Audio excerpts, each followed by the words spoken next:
Okay, hi, so this is the third part of the utility battle royale. If you haven't seen the first two parts yet, I would definitely recommend you do that so you know what's going on here. In the last episode we had a look at the male users. As you can see, Shaman's playing an absolute blinder there. So we're going to see what the level wearers can do today. Now, little reminder, we're not going to include demon hunters in this. We do not know what all of the demon hunters' abilities really are, or I certainly don't. So it's just going to be for the current leather wearing classes: monks, druids and rogues. Okay, so first up, mass entanglement. So roots the target in place for 20 seconds, spreads to additional nearby enemies. This has seen service before. We've used this in a few fights. Not absolutely loads of fights. Not all fights even have adds in them. But where we do, it is sometimes useful to be able to root them as well. So we're going to say this is multi-target use. We're going to say that it is not used all that often. This should be a straightforward 4 points. Okay, next is rebirth. This is the second of the 3 classes that have a battle res. It's the same as the one before it. We know that at the moment druids can glyph their rebirth, so you come back with full health. But because of the changes to glyphs, they're removing major glyphs, for example. I'm not sure whether this will still apply to druids. Maybe it will, maybe it won't. So we'll take it at face value at the moment. We'll consider this a single target used, but extremely useful. You are going to use this on a very regular basis, especially on progress. 7 points. Now, next one is stampeding roar. I mean, it's multi-use, multi-target use, but very rarely use. You often don't need movement speed increase.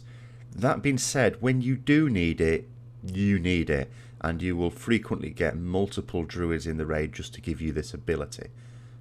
So for that reason, and also to be consistent with the similar shaman ability, I'm going to award this not 4 points, but an extra couple of points just because of how vital it is when it is needed. And we're going to say 6 points for this one. Okay, so tranquility. This has existed in various expansions, varying degrees of usefulness. It's quite handy when DPS have a good heal, and this is potentially a good heal. Doesn't appear to be challenged, just instant cast, and it does its thing, so it's not even going to interrupt you from AoEing. Very useful to be used during heavy periods of AoE raid damage. Assuming it is a useful heal, then it's certainly multi-target, it's certainly very useful. Is it going to be a 10-pointer though? If it was really good, then we'd say yes. But I am sort of looking at it and thinking, does it do loads of healing? I think it would do a reasonable amount. I'm going to say at the moment, even though there is a slight aspect of unknown because of the way they've done it in WoD, I am still going to call it 10 points. But I'm going to knock it down to 9 points just because of a little hesitancy there. But I think this could be a powerful raid-wide cooldown that druids get. So 9 points. Okay, so an AoE knockback. There are some fights that have ads, and some of those fights you'll want to card control those ads. Usually speaking, an AoE knockback is not really something that people want. There are a very small number of situations in which this is useful. So straight away, it is multi-target, so we're down to 4 points. But I would say because a lot of the time this would be a disadvantage, because not only is it knocking ads away from something, which might be useful, it's spreading them out. So I'm going to knock it down a point and actually call this 3 points because of the rarity of the times you would actually use it. Okay, new one, Efflorescence. Restores health to 300 allies within 10 yards of the initial target. Now, whether this is something you place on, it says 100-yard range as well. But again, some of these things we don't necessarily know because this is just data mine stuff. Maybe it's just there for testing purposes. That's a hell of a range. Are we using this on to give a decent amount of healing to a targeted individual, and then it just does a smart heal on 3 others, or what? Or does it do something else?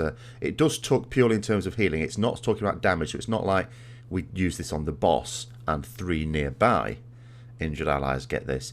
So I'm looking at this as a targeted heal that spreads out to 3 random injured players in your raid.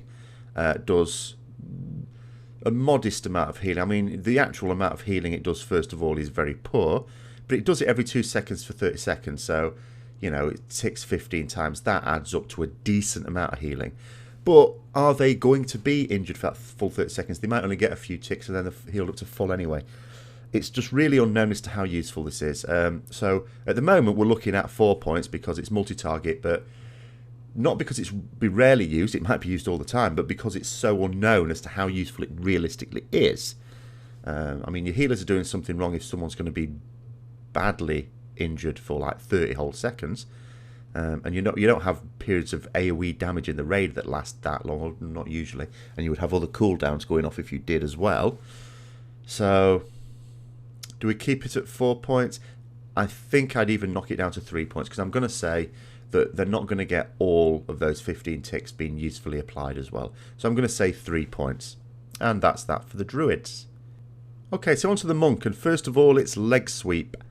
This is multiple target.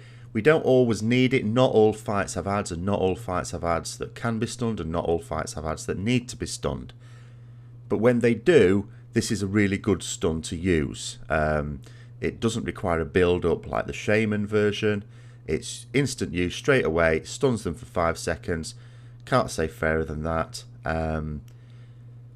4 points because it's not going to be used all the time, but I still would expect it to be used on a regular basis within tiers. So I'm going to say 5 points. I'm going to up it to 5 points just because it is so easy to use. It's one of the few AoE stuns that doesn't have any fiddliness to it.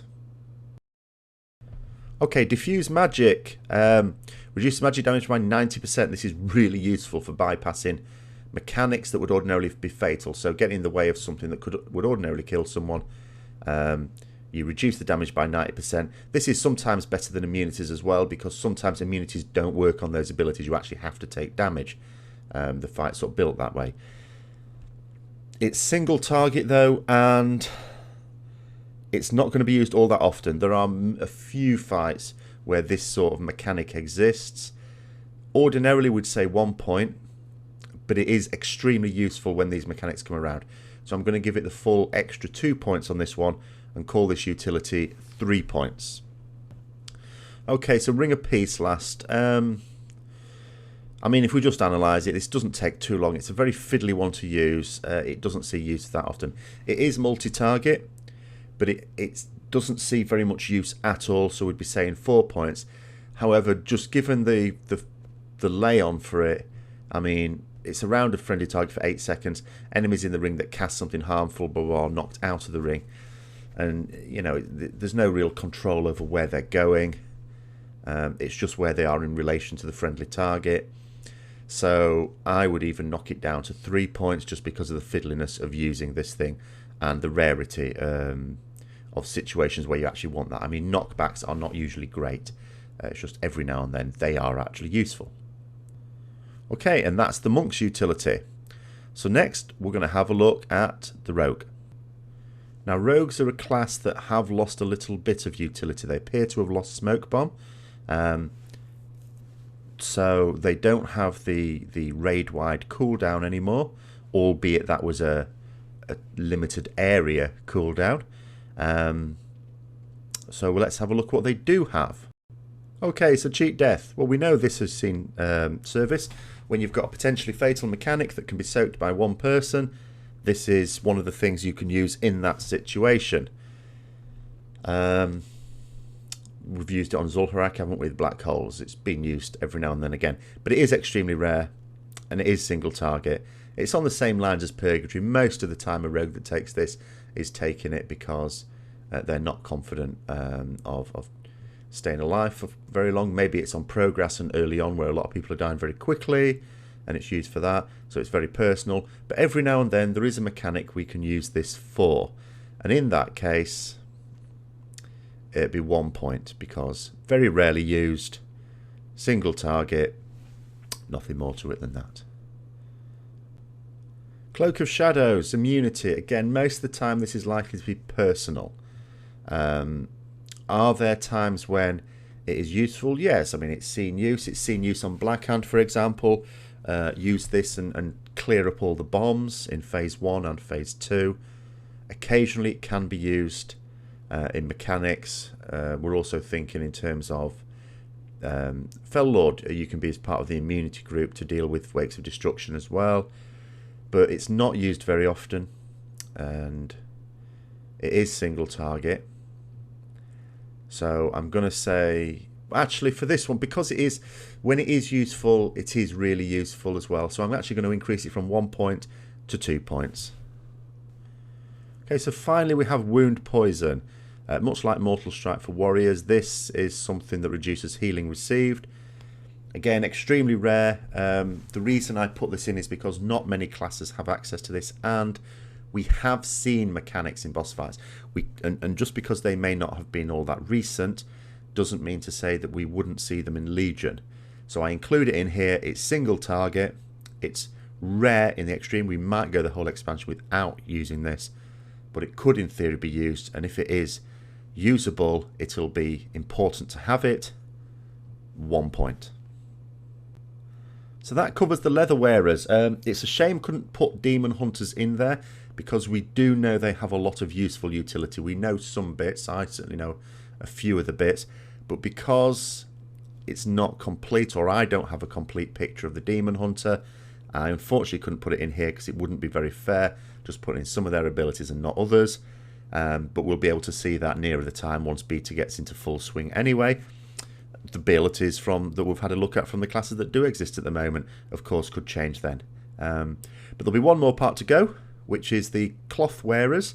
That'll come tomorrow, and then we'll tot up and see who is the winner. Until then, I'll see you later.